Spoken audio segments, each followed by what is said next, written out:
আসসালামু আলাইকুম। কেমন আছেন বন্ধুরা? আশা করি ভালোই আছেন। আজকে আমি সরু চাকলি বানাবো। আপনারা কে কী নামে ডাকেন জানি না।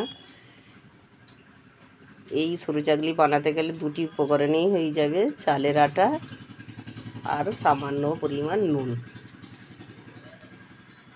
প্রথমে একটু আটাতে স্বাদ মতো নুন দিয়ে দিতে হবে, আর হালকা উষ্ণ গরম পানি নিতে হবে। তাহলে পিঠেটা খুব নরম থাকবে এবং গোটা গোটা উঠবে, ছিঁড়ে যাওয়ার ভয় থাকবে না।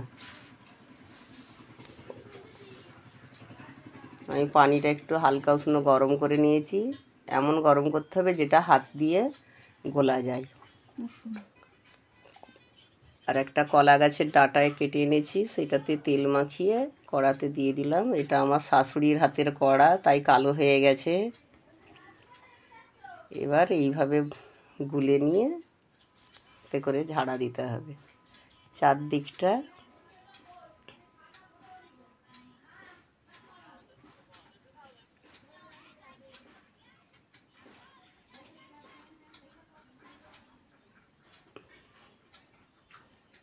কড়ার ধার দিয়ে দিতে হবে প্রথমে, না তো মাঝখানে এসে সব জড়ো হয়ে গেলে মাঝখানটা মোটা হয়ে যাবে। কড়ার চারদিকটা যখন শুকনো হয়ে উঠে আসবে তখন জানবে পিঠেটা পুরো রেডি, উঠে যাবে, পারফেক্ট, ছিঁড়বে না। দেখুন বন্ধুরা, আর বাকি ব্যাটারটা আমি বারবার দিয়ে এইভাবেই করে নিচ্ছি একইভাবে।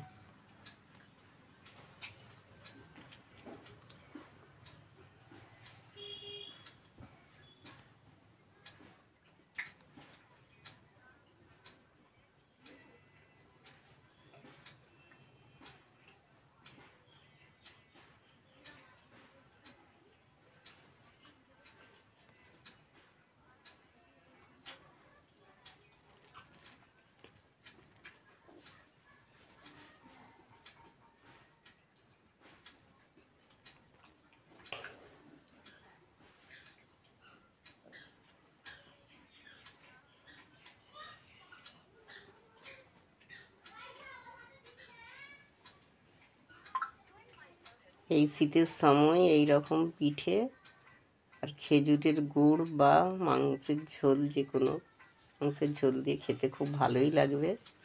আপনারা চাইলে একবার ট্রাই করে দেখুন। আর আমার এই রেসিপিটা কেমন লাগলো জানাবেন, আর ভালো লাগলে লাইক, কমেন্ট, শেয়ার। আমার এই নিত্য নতুন রেসিপিটা পেতে হলে অবশ্যই সাবস্ক্রাইব করবেন। প্লিজ আমার পাশে থাকবেন বন্ধুরা।